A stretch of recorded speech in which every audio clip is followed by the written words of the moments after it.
Hello and welcome to Partners and Crime. Hello if you're new, and if you're coming back from the first episode, thank you very much.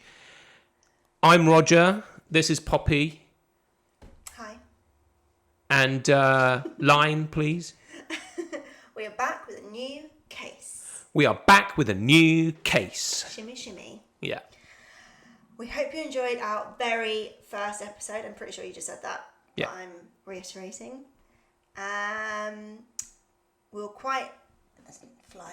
We were quite nervous during the first episode. And we still are. And we still are a little bit giggly silly. But is that I don't know. I think I'm just tired. Or I don't know. Or just I'm in a funny mood. Well... This could be good, could be bad. We'll see. So yeah, we'll get better the more we do it. We'll hopefully be slightly less awkward, although especially you're quite naturally awkward. I am the king of awkwardness. So we'll Most get of there. the time. We'll get there. Okay, so Rog, you like science, right? I love science. Especially space. But science is cool overall. Okay, we're not talking about space today. Space. Just science, just broad science there. Broad science. Okay, well, I'm going to teach you all about the first case that used DNA to solve a murder ever in history. Lovely. And it happened in the UK. Cool. Which is really cool, because that's That where is we're cool. from, FYI. Do you know who invented DNA? I did see the name when I was researching, but I don't know. Did it look anything like Watson and Crick? I don't know. Oh, fuck. So you don't even know either? Well, I think it's Watson and Crick. You know, like when you know, I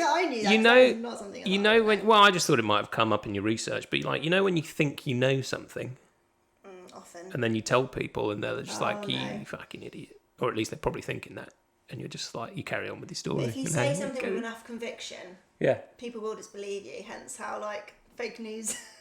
Yeah, it will happen. Yeah, it's rife. I want to search who invented DNA now. We'll search. Do it on there. I can't. Well, I've got another phone. There we go. No. Who invented DNA? What, discovered? Discovered. Yeah, Watson and Crick. What, James Watson, Francis Crick. Yeah. Yeah, In nice. the UK? I think they were, yeah. Well, hey. Check us out. Well, they discovered the discovery of the double helix. Yeah, that's what I read.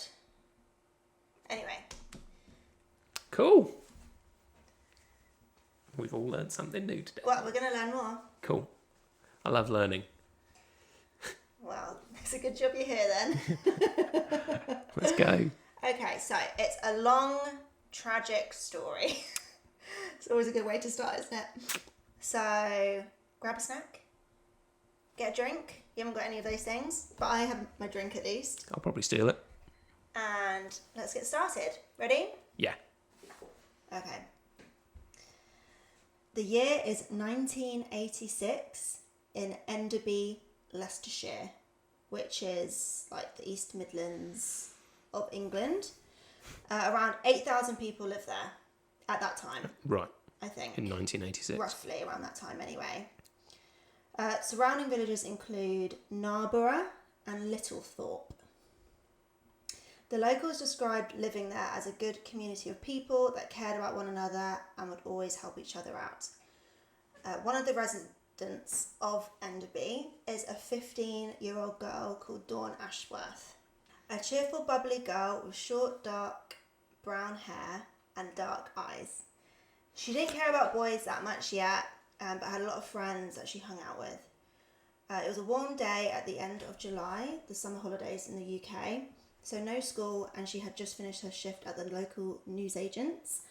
After collecting her pay for the week, she walked home as she had to get ready for a holiday to Norfolk, England, with her family, which is still now a popular seaside city where we visit. Actually, we try and visit a couple of times a year, don't we? Yeah.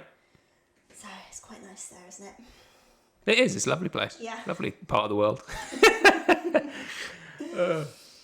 That afternoon, Dawn was getting ready to visit her friend Sharon, but her parents also needed to go out and they couldn't leave Dawn's youngest brother home alone. I'm not sure what his name is. Do you know how much she got paid? No. I'm just interested in it. Do you know a few shillings? Is that how it was back then? 2 pennies and 2 pennies and a shilling. a pound. No, I don't know.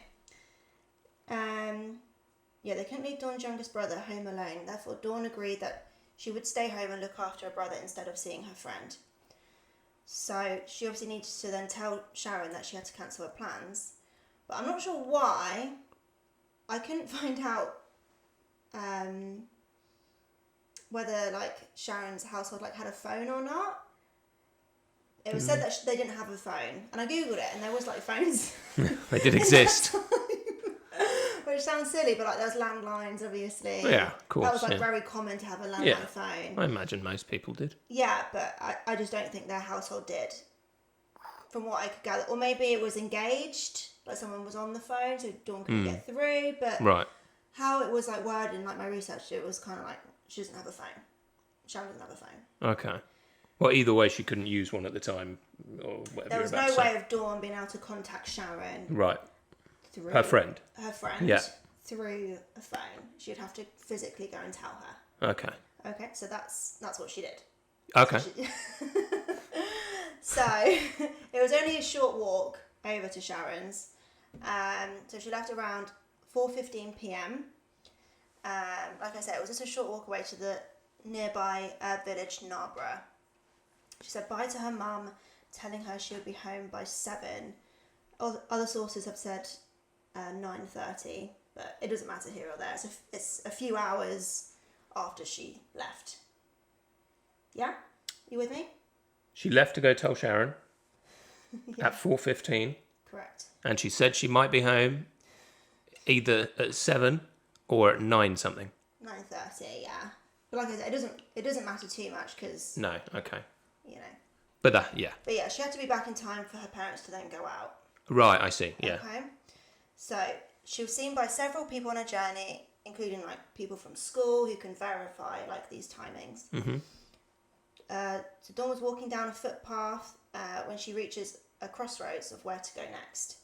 She could either take the quicker route down £10 Lane, an overgrown, unofficial dirt path that the locals use often for a shortcut. It ran alongside a large psychiatric hospital grounds called Carlton Haynes Hospital. Or she could go onto a footbridge that goes over the M1 that would take longer to get to Sharon's, but it's like well lit, it's like an official route to go on, you know, stuff like that. Her father, his name's Robin, had always warned Dawn about this unofficial shortcut, especially if it was getting dark. He advised her just not to take it. I'm not sure why, but there's an interview with him like adamantly said like, I've always told her not to take it, blah blah blah, but I'm not sure maybe if there was any incidents in the past or... Well, I guess because it's not lit, it's like pitch black down there, like there's no... Dodge. Yeah, so it might just be because it can just seem a bit scary, maybe. Well, and the potential's there. And it being, in terms of like horror stories anyway, it being next to a psychiatric ward kind of sounds like the premise of a story, doesn't it? Yeah, that's quite creepy. Yeah. Not that it shouldn't be, but it is. No, but it just would be, wouldn't it? Yeah. So, being the carefree 15-year-old girl, she took the more treacherous route down £10 Lane. Of course she did. As expected, yeah. I would have done the same probably. You know, you just want to get to your mate. You don't want to, you know, mess around. But like I said, it is a route that the locals do take. It's like a well-known route in that area. Like if you lived outside of it, you probably wouldn't think to go down there. You would go the more official route, but... Yeah. Right, yeah. Do you know what I mean? Yeah. Like everyone has those routes. Yeah, in your local place. Yeah. Like if you got it on Google Maps, it would probably take you over the M1 like on the official route. It's not on Google Maps. No. Lane. Oh right, like even now. Oh God, I mean, obviously not in 1986. I've had a mare trying to figure this out. I think it is on there, but it's not labelled as anything. Right. Okay. We'll show you a photo. It was an absolute mess. She reached the end of £10 Lane, which immediately meets a dual carriageway. Okay. It's kind of like a gate, and then there, bam, there's cars right there. Yeah. I'm not sure if other countries have dual carriageways. Yeah, of course they do. I don't know if they're called dual carriageways. But probably not, no. But they definitely do. Yeah, so it's kind of like, it's like 4 lanes, isn't it, that are separated in the middle. Yeah. By barriers. Yes. So she was seen by drivers around 4:25 p.m. crossing the dual carriageway. Like they just walk across it. Yep. Which, if what I'm thinking is a dual carriageway, would seem crazy to me because that seems really dangerous. So yeah, but you know, she just crossed it willy-nilly. It was fine. So I don't know if maybe it was like less busy back then. Probably. In the 80s. Probably a bit. Because like nowadays, like that would scare me so much when I cross the dual carriageway. Like it depends on where you are, doesn't it? I mean, there are going to be times. Countryside. Yeah, it's countryside. There's going to be times where the road is quiet. So. Anyway, it's really not that important, but. Okay. Like I was saying, she was seen by drivers around 4:25 crossing the dual carriageway. Okay. Dawn arrived at Sharon's house, knocked on the door, and Sharon's mum answered. Sharon had gone to the phone booth with Susan, another friend from school, and she suggested trying Susan's house. So that also kind of backs up Sharon not having a phone at their house. Yeah, okay. She had to use a phone booth. Yeah, can you imagine? I know, literally. I'm going to go to the phone booth. God, what? I've got to call Sally. No, Susan. Yeah, they'll start with this. Can you imagine though? Oh. It'll be long. Yeah. So off. So she's taken her 10 minutes to get from home at 4:15 to Sharon's house. About 10 minutes. At 4:25. Okay. Yeah, good timeline. Well done. Thank you. So off Dawn goes over to Susan's house, which isn't far away. I don't think anyone's far away, to be honest. Susan's mum answers, and they've both gone out again. So she keeps missing them. Right. They've already gone into town, and she said, go meet them there. They'll be in town somewhere. Which is just such a relaxed way of parenting, isn't it? Like from the 80s. Like, yes, they're somewhere. Just go find them. Just wander around until you find them. Dawn left once again without seeing her friends. But instead of heading towards town, she started heading back the way she came. She crosses the dual carriageway like she did before and is seen walking back up £10 Lane at 4:40 p.m. Okay. So from there, Dawn should be around like 10 to 15 minutes away from home. Right.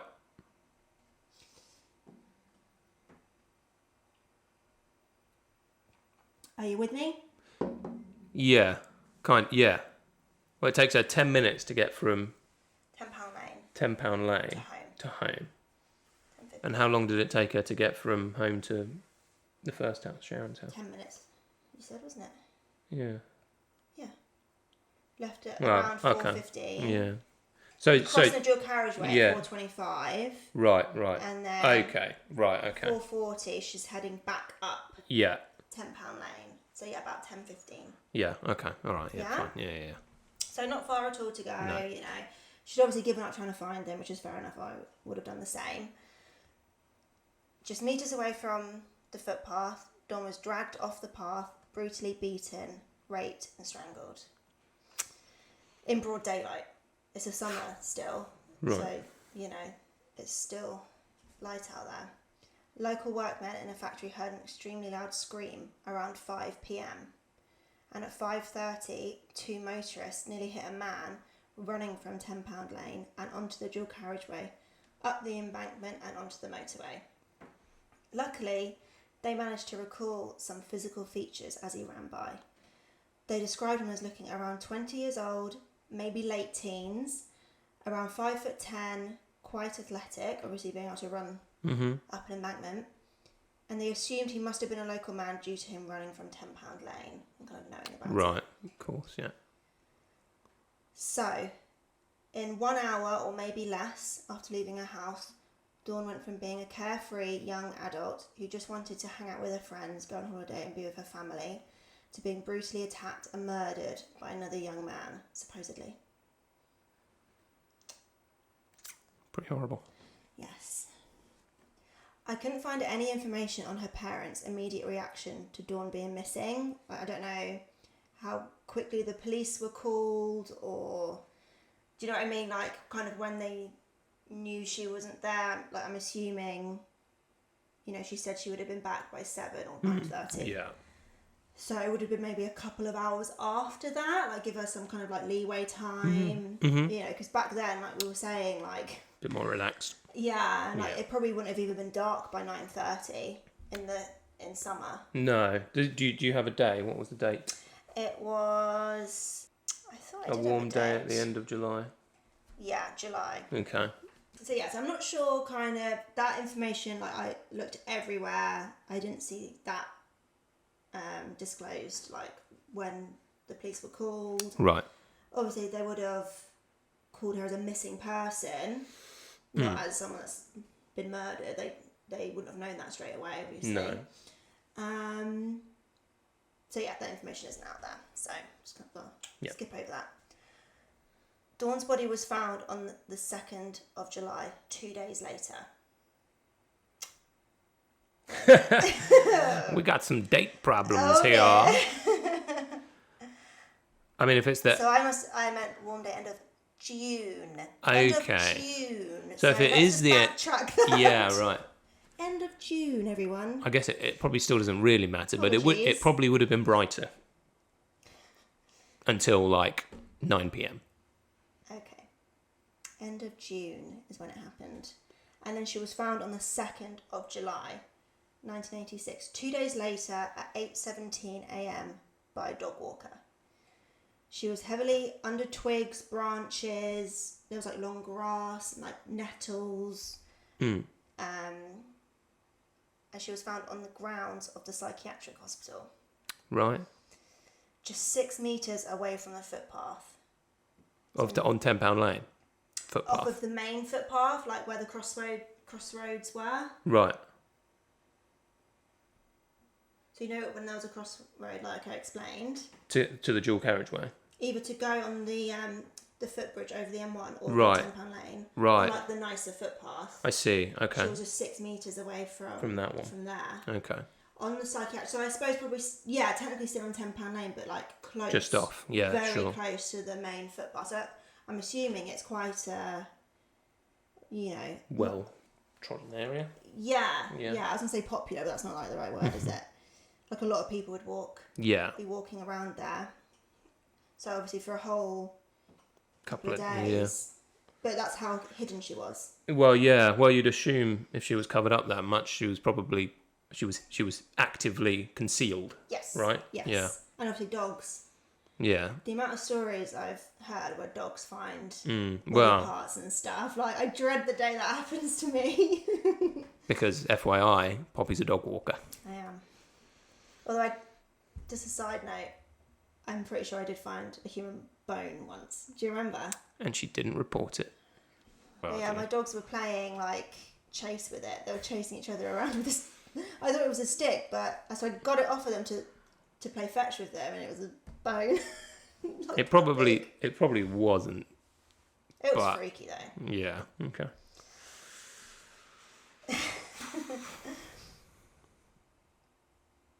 So just 6 meters away from the footpath. That's the last bit. Mm-hmm. Semen was found on her body. That was collected as forensic evidence. That's important. Okay. A whole community was completely shaken by this attack. There was a plea from the police for anyone to come forward with any information. They were convinced it was somebody local, so advised the community if a family member or friend is now acting differently or suspiciously, please come forward so they can look into them. Because you've got to think there was no witnesses. No. Right. None that they're aware of. No, of cameras, obviously. You know, that'll just make it so much easier. But This is 1986, people. was there no cameras then? There would be some, but not to the extent that we have them now. God no. No. Everyone was especially desperate to catch this killer. The reason being is because a very similar murder happened just 3 years earlier in the same area. So let's go back in time to 1983 Okay. and talk about our next victim, Lynda Mann. Or the first victim The first victim. in this case. Yes, But yeah, which okay. we now know. But then we don't know if they're connected. No, well, not yet, no. Could be random. But it sounds awfully like they could be. We'll see. She is also 15 years old and lives in the nearby town, Narborough. So very similar, just in the sense of age. Right. I just want to say quickly that there's a lot less information about Lynda Mann, like compared to Dawn, which even still wasn't that much. There's so much less information about who she was, kind of what like was going on in her family, friends, stuff like that. Like, I know nothing of her personality or anything, so that's just unfortunate, but that does happen. Of course, yeah. Some sources say Lynda was going out to visit a friend. I don't know what the friend's name is. And then in a documentary I watched, it said that Lynda was babysitting.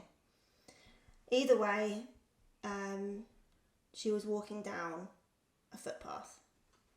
Just a short walk away from home. It's very similar to Dawn, but it was a different footpath.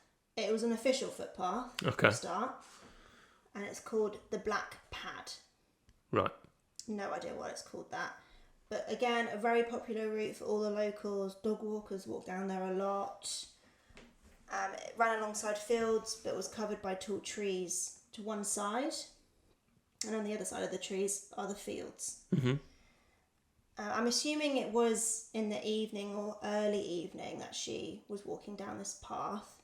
Just because I found like a poster, which we'll put up, that was asking for information, and it says on it, "Did you see Lynda Mann on Monday," which is the day she was murdered, "after 7:30 p.m. So Okay. that's what I'm basing that on. Sure. So yes, whoever's put that poster up must have known that, I didn't see her from this sort of time frame, Yeah, or I imagine whatever, it's her or family she that went made out. that with the Yeah, of police. course, yeah. But she never made it home. Her parents thought it was unusual when Lynda never came home. She was considered a very reliable girl and would let them know if she was going to be late or if there was a change of plans. They didn't hear from her all night. They had hardly slept, but they didn't know what to do. In the morning, looking outside their bedroom window, they saw children on their way to school. They thought maybe she had stayed at a friend's house and she would walk past their house for school any minute. But that didn't happen. She never returned home. She was found the next day, strangled, raped, and suffocated, then dumped next to the footpath amongst the trees. The next day. She was found the next day, yeah. Was what was the first girl's name? Sorry. Dawn. Dawn. Was she strangled as well?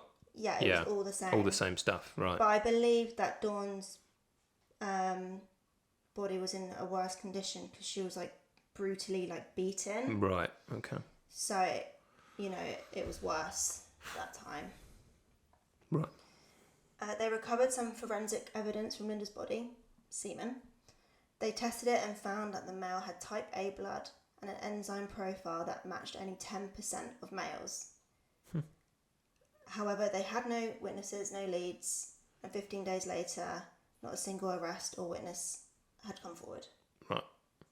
Pretty crazy that before even DNA, they could still deduce quite a lot of information out of someone's blood or hair, I guess, or semen or whatever. Yeah. It's still quite impressive. That was the extent of it, really. And obviously that would have been quite something then. Yeah, absolutely. Detective Jones.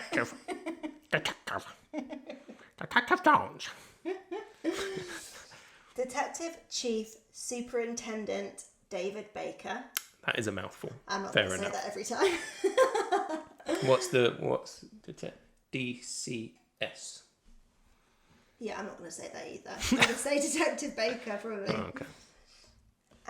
Detective Chief Superintendent David Baker was leading the search and investigation. He called up Paul Britton, a criminal psychologist, for help. He created a psychological profile of the killer stating it was someone local, which is what everyone's been thinking, who would be in a stable relationship and driven by a sexual fantasy cycle. That's what he could gauge from the information he had from... This is just from Lynda's killing, because we're still pre-dawn. Sure, yeah. In January 1984, a team of police officers, including PC Neil Bonney and his colleague, started house-to-house inquiries around the local area, starting in Littlethorpe, just to see if they could jog anyone's memory of that night. But again, nothing came of this, and the case unfortunately went cold. Fast forward to after Dawn Ashworth's death. A fresh lead comes into police when a woman was driving along the dual carriageway that connects to the end of £10 Lane. She saw a young man hanging around the area on a motorbike on several occasions. The police were quick to identify the man as Richard Buckland. Not only was he hanging around the crime scene area, he was going around saying to the locals that the police were looking in the wrong area for Dawn. This is when they're trying to find her body still. Right. In that 2-day period. Yeah. They're looking in the wrong area for Dawn. And he even went up to police officers that were searching for her and told them the same thing. Which is a bit weird. Well, yeah, it's quite strange. That's a red flag, isn't it? A little bit. I mean, why would you not just be like, I'll help you find her? Yeah, or like, I know where she is. I know where she might be. Insinuating. Well, to a degree, yeah, it sounds like it. Richard Buckland was 17 years old at the time and worked in the local psychiatric hospital. Okay. Where Dawn's body was found. Suspicious. He was brought in for questioning, not charged with anything, and after a few questions they established that he hadn't got a concrete alibi of where he was on the day Dawn was murdered, or when she was missing for those 2 days. He has an identical motorbike to the one that was seen near the crime scene on the day of the murders, and because of his behaviour around the local area, on the 8th of August, Richard Buckland was arrested and charged with the murder of Dawn Ashworth. There was one problem though. Police were convinced Lynda and Dawn's murders were connected, but Richard completely denied having any implication with her death. He was adamant. No. With either? No. Or just... No, just with Lynda's. Yeah. Yeah, sorry, I was getting confused. 3 years before, yeah. Yeah. Okay. Because I don't know if I made that clear. I didn't make that clear at all. He eventually confessed to killing Dawn. Okay, yeah, you didn't say that at all. I didn't say that, did I? You just said he got arrested for it and charged. And then he was just like, I didn't do the other one. Yeah, I did not make that clear. No. He eventually confessed to killing Dawn. Okay. And then he was arrested, obviously, and charged. There was one problem, though. Police were convinced Lynda and Dawn's murders were connected, but Richard completely denied having any implication with Lynda's death. Okay. Okay? Yeah. So he's only admitted to Dawn's. Yeah. That's it. Okay. I mean, he would have been 14. Wow, yeah. Or 15. It happens. Oh, yeah, of course. No, I mean, yeah, it does. But then he wouldn't have driven a motorbike. Maybe not. I don't know. In the 80s, though. I mean, you can probably get away with anything, can't you? But, like, in a way. I'm not sure what kind of motorbike it was. Like, was it like a kind of moped? Yeah, it could have been like a little scrambler type thing. Whatever that is, yeah, maybe. Detective David Baker knew he had to do something to prove Richard committed both murders. He remembered reading in a newspaper about a scientist called Professor Alec Jeffreys. The headline read, "Scientists find fingerprints hidden in jeans." Whose jeans? It's so good. My Levi's! Detective Baker called up Alec, who was a professor at the University of Leicester, to see if he could help them figure out whether Buckland had also killed Lynda Mann using his new scientific discovery. His jeans. Just to clarify, this police force and every other police force around the world had never used DNA in order to solve a case. Okay. Ever. Pretty crazy. Detective Baker explains the police force had no prior knowledge to DNA, what it means, what it could do, and what it can prove. Right. And when you just think of nowadays, like how important DNA is to solve a crime. You know, not necessarily murder, but, you know, like burglary. Any old thing, yeah. Assault. Yeah. Things like that. And it's just like, how the hell did they solve cases before? Well, yeah, well. I don't even know. It would have been much more complicated. Jeez. I mean, that's why there's so many unsolved ones, you know. Well, yeah. Which is sad. But I mean, we won't have to get into it now, but so many cold cases are getting solved now because of the DNA. advances in... Like most scientific discoveries, it was an accident. During a failed experiment to study the way in which inherited illnesses pass through families, Professor Alec had extracted DNA from cells and attached it to photographic film, which was left in a photographic developing tank. Can you say that part again? What confused you? That was quite simple. I'll start again. Yeah. Sorry, I just my brain stopped working. That's fine. Like most scientific discoveries, it was an accident. Yeah. During a failed experiment to study the way in which inherited illnesses pass through families, Professor Alec had extracted DNA from cells and attached it to photographic film, which was left in a photographic developing tank. I don't know how. I'm not a scientist. He didn't explain it. Wow. Okay. That just sounds incredible, though, it's doesn't cool, it? Though, isn't it? Yeah. Mad. I mean, it must this have been... This is all from his mouth as well. Like, yeah, I watched an interview of him explaining how he did it also. But he obviously dumbed it down for us regular people. Layman terms, isn't it? Once extracted, the film showed a sequence of bars. We'll show all this in imagery because it's confusing. Alec quickly realised that every individual whose cells had been used in the experiment could be identified with great precision. He knew that this could be used to apprehend criminals in some way or another, but people laughed at him. They didn't believe it was true, that it would help or anything. So what exactly was this new scientific discovery? I'll let Professor Alec Jeffreys explain. I quote, there was no way that I was going to write this out because I don't know what I'm talking about. So I quote, DNA is a long strand which in it contains a code for how to construct a human being. Because all humans aren't identical, then obviously their DNA isn't identical either. If it were identical, then we would all be clones of each other. DNA fingerprinting, or DNA profiling, looks at the spectacularly variable bits of DNA which reveal maximum information in one easy test about how people vary from one person to another. Okay? Mm-hmm. So basically, it's a method that they hope to identify an individual with a sample of DNA by looking at unique patterns in their DNA. Yeah. That's kind of how I summed it up. Yeah, no. Right. Yeah, fair. Makes sense. To bring that back to the case, if the semen DNA profile pattern that was found on both victims' bodies matches with Buckland's DNA, then that would prove it was him that committed the crimes. Yeah. Professor Alec inputted the semen samples, Buckland's DNA and DNA from both victims. And the results were... unexpected. That was how it was described. Unexpected. Right. Which is not what you want, really. Neither semen sample matched with Buckland's DNA.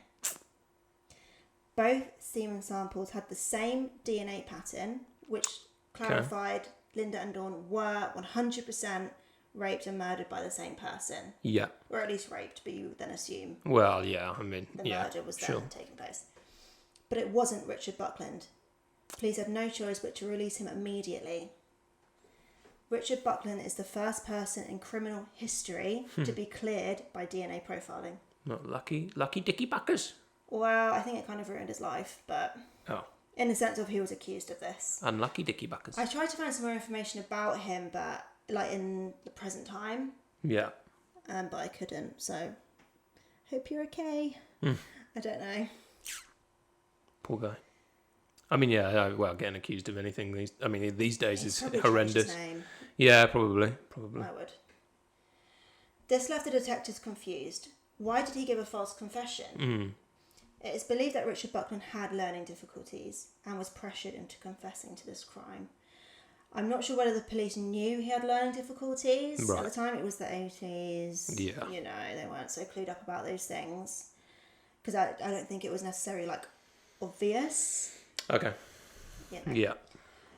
But back then, there weren't as many rules. Like, if someone did have learning difficulties with being interviewed by police, like, now you can have a chaperone, you can have a parent, like a carer with you, just to make sure you're understanding what's happening. Sure. They can't obviously give you the answers, but they can just be with you. Just that comfort, isn't it, as well? Yeah. Also, I'm not sure whether the term coerced confession was even a thing Right. back then. It probably was, but it wasn't such a big deal back then.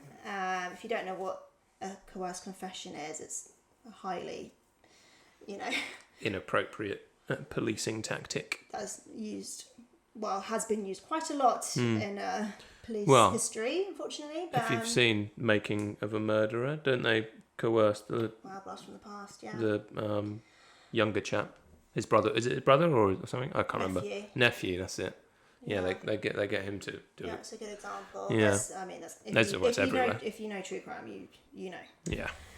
But let me just explain if you don't know what a coerced confession is. I've just got an example. It's not for definite. It's Here's my board. So, say for example, if the police are being overly aggressive and intimidating towards you, if they've been interviewing you for hours and are not giving you breaks, so you're incredibly tired and they just keep, you know, asking you the same questions, very repetitive, until you say the right answer, you know, which is then when the false confession can occur. Yeah. It's almost a form of torture. It probably would be, when you think about it. Especially when you're denied, you know, human rights. Oh, yeah. In the sense of, like, having a drink, having some food. Yeah. Going to the toilet. Yeah. I think that's a human right. I don't know. It must be.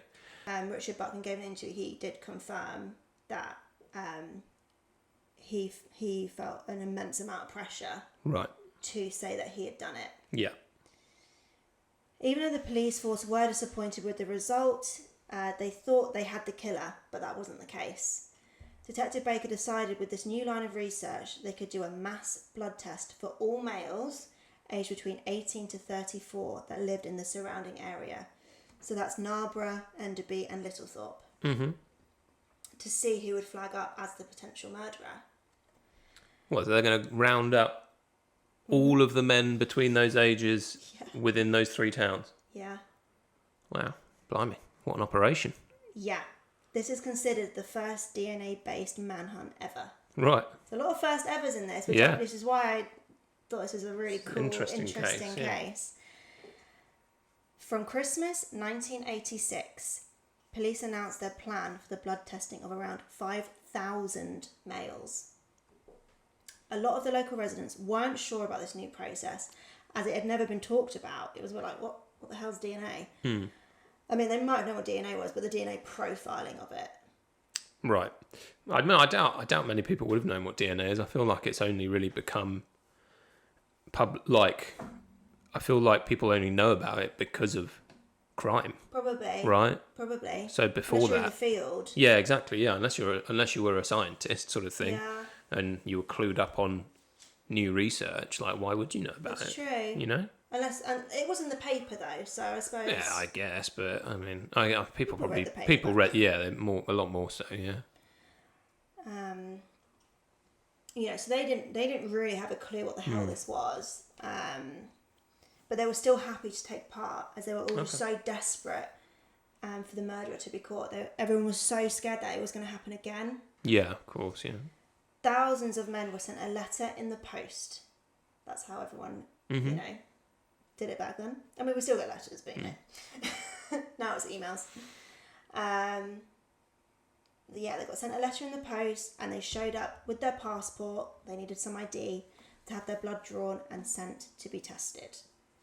It had to be sent away because it was such a high quantity. So I'm not sure where they sent it, to be honest, but obviously a lab of some kind.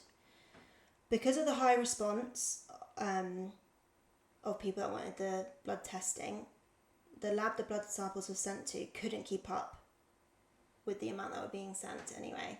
And so that caused delays, naturally.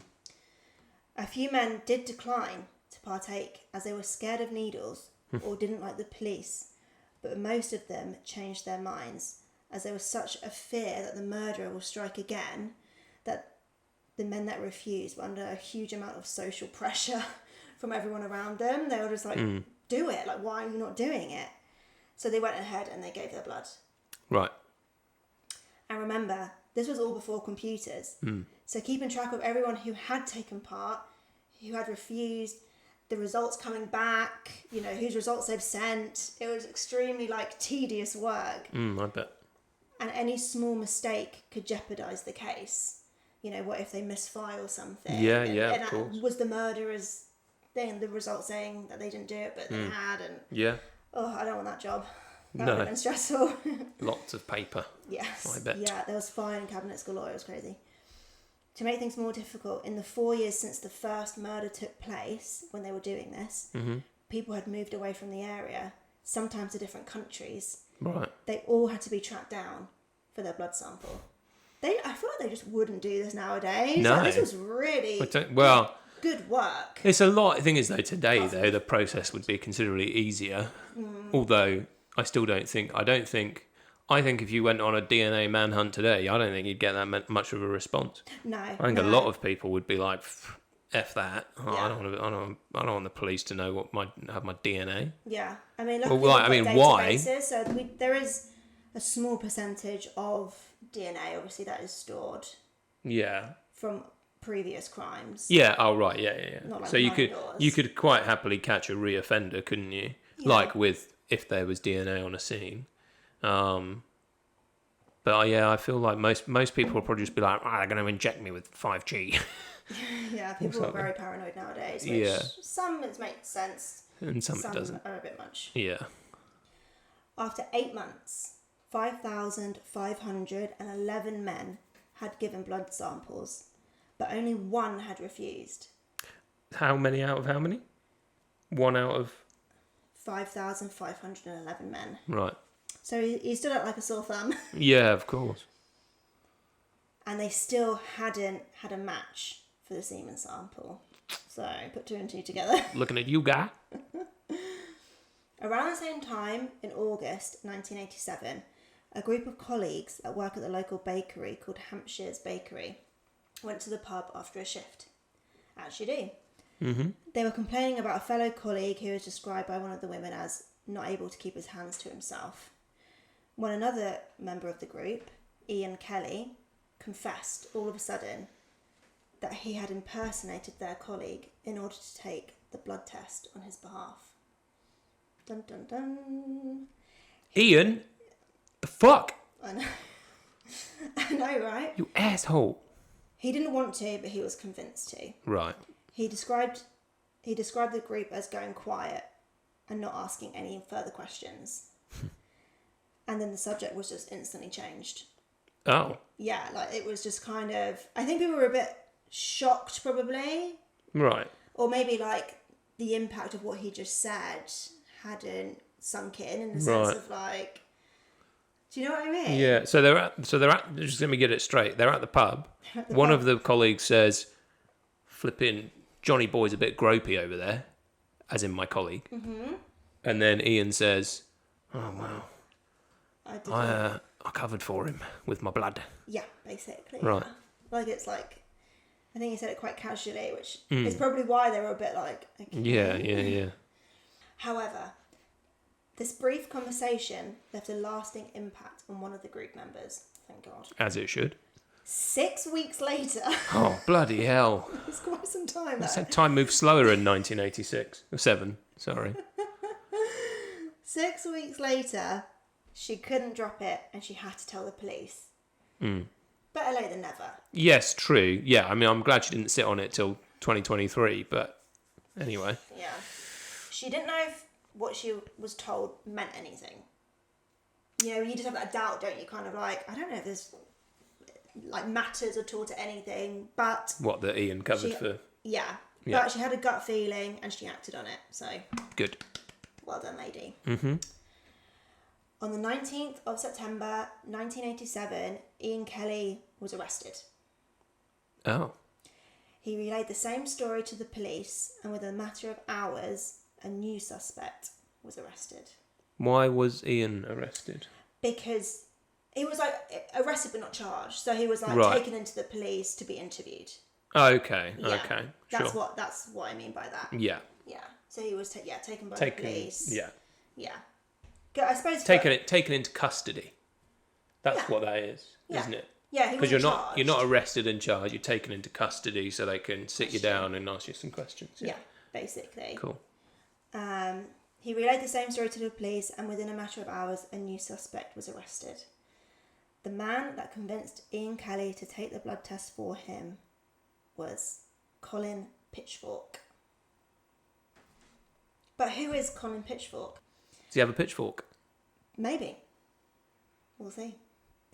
Let's go back in time a bit. We're bouncing around a bit. Yeah. So we're going back before the double murders. Colin was a 23-year-old man in 1983. Uh-huh. He's just gotten married a couple of years before and has 2 children with his wife, Carol, and they all lived in Littlethorpe. Mm-hmm. He has a previous conviction of indecent exposure to a child, which he committed at 18 years old. Right. And was sent to Carlton Haynes Psychiatric Hospital. The one which is where on Dawn's body was found. £10 Lane. That's it. He went there for therapy. He worked at the local bakery, Hampshire's Bakery, starting as an apprentice and working his way up to the coveted position of cake decorator, which sounds like quite a nice job, actually. Might get a TV show if he was doing it today. And he makes people's cakes on the side for like birthdays, events, etc., in the hopes of opening up his own business. Ambitious. So on paper, apart from the indecent exposure, it sounds quite nice. A baker. His co-workers described him as skilled at his job, but needlessly harassed the female employees until they became uncomfortable. Okay. Red flag. Yeah. After Colin Pitchfork's name was mentioned, the detectives realised they'd heard this name before. In fact, he was questioned by the police back in 1984 in regards to the death of Lynda Mann when they were going around doing the local house-to-house inquiries. Right. PC Neil Bunny, remember Neil him? Bunny? Recalls the time in January. I don't remember Neil Bunny. Did he come up earlier? He was, yeah. Oh, okay. He was mentioned. They'll know. Whoops. They'll remember. Go on then. When he went to an estate in Littlethorpe and knocked on the door of the young family, PC Bunny routinely questioned about his whereabouts on the 21st of November. Pitchfork replied that he was babysitting his young child whilst his wife went to the gym. Carol confirmed this information. The police didn't think anything of it and moved on to the next house. PC Bunny explained, I quote, "I had no gut feeling there that you were dealing with somebody who was a bit wrong. There was no indication whatsoever that he was anything worse than any other chap." I quite like that, chap. Chap. Anything worse than any other chap. Yeah. So he didn't get any bad vibes, basically, in like sure. current ways of saying that. So Colin got away with it. And it's kind of funny to think, and obviously they must have had so many people to talk to, but, you know, just that, like, few questions, and, like, his wife confirmed the alibi, which was true, but in nowadays, like, that wouldn't be enough to confirm it, because people have known through history to obviously lie. Well, yeah, of course. Like, if I did something wrong, you know, you could easily lie and say, oh, yeah, I was with them. Yeah, true. You know, but he didn't get any bad vibes. He was like, sweet, okay, I'm happy with that. Yeah. I'll let you get on with your life, basically. So unfortunately, that ensured he could carry on and kill again only a few years later. Well, and I mean, could he have done anything in between? Good question. Not impossible, is it? Good question. It's a shame I couldn't find any more about his past. Right. As a child, teenage, stuff like that, because you don't just go from like zero to murder. No, of course. So obviously, like, his colleagues have said, like, oh yeah, he's like inappropriate, stuff like that. So, but there's obviously a lot of that which is deemed obviously as a red flag. But as well in the 80s, men were a bit probably more quite a lot of gropey men in gropey. the 80s, yeah, that's for sure. You know, ugh. Like everyone else, Colin Pitchfork received a letter in the post regarding the mass blood testing. The whole town was talking about it, questioning whether they were going to go or not.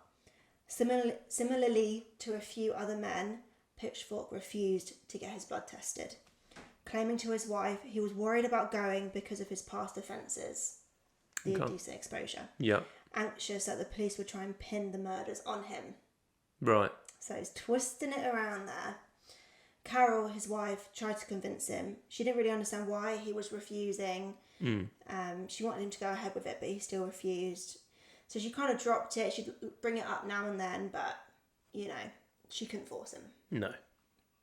He wasn't exactly quiet about his views on the blood testing either. In fact, he was quite vocal about his refusal to do it, saying it was a load of rubbish, this new science. However, he keeps getting sent reminder letters from the police to do the blood test. They're on his, they're on his back. On his case, yeah. He knows he's running out of time and will need to do the blood test soon before anybody becomes suspicious.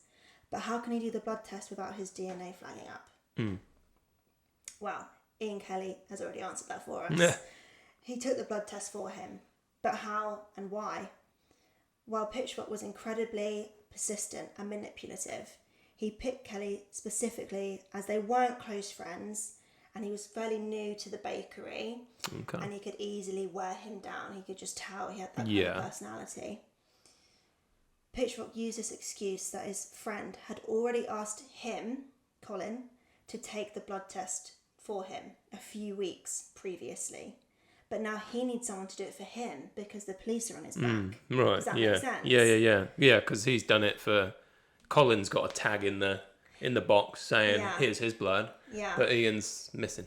Yeah. Yeah. Okay. Yeah? Say that again. So, Colin's saying to Ian, yeah, I need you to take the blood test for me because I've already had to do it for another friend. Oh, sorry, I see. A different friend that we don't know who it is. Yeah. I had to do it for him. But now the police are on my back. Right. But my face has already been... used, used, so they'll know. They'll know that I've already done it and they'll get into trouble. Right. And he'll say, I've got a young family, I can't. Okay. Throwing in the kids, they always do that. The vulnerable ones. Yes. Yes, he would get into trouble. And after weeks of Kelly refusing, he really did try and say, no, I don't want... He wasn't easily convinced. No. In fact, Colin was getting more and more aggressive, pushing him up against walls, not actually hurting him, but being very intimidating. After 6 weeks, this did eventually break him, and he agreed to take the blood test for him. The next problem Pitchfork faced was that they needed ID to take the blood test. And obviously, Colin's ID had his face on it, not Kelly's. Now, people believe this is when his cake decorating skills came into use. With a steady hand. Yeah. He steamed his passport ID, which lifted the glued plastic. Right. He could slip in a photo of Kelly, then iron it back down, and it looked almost seamless. Pitchfork drove Kelly to the blood test station, and it all went smoothly. The next day, Pitchfork told everyone that he had done the blood test himself.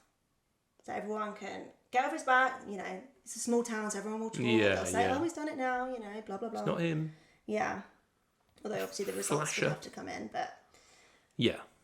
Because of this, Colin Pitchfork got away with the murders of Lynda Mann and Dawn Ashworth for nearly 5 years. Got away with it for 5 years. 5 years. Until a group of colleagues went for a harmless drink after a hard day at work and therefore unravelled the mystery of what had happened. Colin was arrested and admitted to the murders of Lynda and Dawn. He also admitted to 2 other women he raped. Right. So you had the right instinct there. Their names haven't been disclosed, so... No, okay. But I mean, you can't... And I don't know what happened. I don't know, was that investigated or not? Rape's obviously very hard to investigate, let alone back in the day. Yeah, absolutely. And it was 5 years previous, so I doubt anything really came of it, but I doubt the police were surprised if he'd raped and murdered 2 young people already. Yeah. So. Was that? Do you know? Sorry, if that was after? Was that in the 5 years in between, or was that It was just any old time? I believe I only got a little bit of information about one of the. Yeah. It was actually an attempted rape. Right. That a woman did come forward and talk about, but like didn't disclose her face or her name or anything, and that was between Lynda and Dawn. Okay. So, because there was a 3-year gap. So, Yeah. But I didn't actually get any other information about these two rapes. But he openly admitted to them. I assume he probably figured, well, they've got my semen, so if they found me through the DNA, Lynda and Dawn, they could easily just DNA if there's any evidence, you know. Yeah, right. He was sentenced to life in prison with a minimum of 30 years. Nice. Yeah, that's pretty good going for the UK as well, actually. But in 2009, it was reduced. Well, he would have served, what, 2009? So he's done 20 odd years and a bit. 22, 23? It was reduced to 28. So it wasn't reduced by a lot. No, okay. I don't actually know why it was reduced, but they appealed and they reduced it by 2 years. It's been good behaviour or something, I guess. Possibly. Can't really think of how else you'd get away with that. But that's still crazy, though. I mean, he's getting out. He's going to get out. Or is out. I suppose he's out now, isn't he? Unless he's done something else. He was the first person ever to be convicted using DNA evidence. So his name is going to be in the history books forever. Yeah. Which is annoying. For him. For him to be remembered. It's just like, disgusting. Fast forward to June 2021. Yeah. Shockingly, after 33 years in prison, at 61 years old, the parole board made the controversial decision to release Colin Pitchfork. Okay. Despite applications being denied in 2016 and 2018, for some reason, 2021 was the year. This will come into effect in September 2021. He was driven to a hostel in the south of England to an undisclosed location, and the Ministry of Justice said he would be under supervision for the rest of his life. Right. He was subject to a strict 43 licence conditions, which include tagging, exclusion zones, and a ban on contact with children. Okay. There was 43 things that he had to abide by. Yeah, right. I named get a few of them. List, yeah, that sure. was a few of them. That's almost unheard of, having that many. Oh, right. Yeah, it's a lot. So a very restricted life, which is cool. However, 2 months later, he was arrested again. Just 2 months. He hadn't done anything illegal. Yeah. But there were serious concerns from the parole board that he was going to do something, as he was interacting with young girls when he went on his walks. Okay. So, I mean, that sounds rather... dubious. Well, yeah, rather dubious, but also rather fitting to the crimes that he'd done before. That's it. It's just... Yeah. Cut and paste. 2 months as well, and it's just like... 2 months of being out. Free. Yeah. Now, in April 2023, Pitchfork is up for parole again. Right, okay. Yeah, it's been 2 years since he's been rearrested. Yeah. So he was arrested in... Well, 21. He was arrested and... I suppose he wasn't charged, but he was put back in prison because he wasn't abiding by his rules. He breached his things. The public and the government highly disagreed with him being released again. Rishi Sunak, our Prime Minister... Rishas. Spoke of Colin Pitchfork in Parliament, explaining they know Pitchfork's crimes were heinous and how they have submitted their views of the Pitchfork case to the parole board. So they've kind of basically... Because normally the government has nothing to do with the parole board, with who gets released. Right. It's just the parole board, the group of people that make that decision. But the government have put their input in, basically saying, I'm assuming we disagree with it, you shouldn't do it. So that just gives it more kind of oomph not to release him. Yeah, of course. An oral hearing of Colin Pitchfork was set for the 19th of April 2023. The results have not been revealed yet, as this can take weeks. But I very much doubt he'll get a second chance again so quickly. It does seem like quite a quick sort of turnaround. After he's clearly not been rehabilitated after 33 years. Well, yeah, you could get me talking about rehabilitation and recidivism, but I won't right now. No. But it's crap. It is. And that finally is the story of Lynda Mann and Dawn Ashworth. The poor young girls that had their lives ripped away from them for a moment of power and sexual gratification. I do feel like, whilst I was researching this as well, because it's such a big case and so much information about the murders and the actual case of it all, and obviously it was so massive because of the discoveries. Yeah. That the two girls just got lost in it all. Right.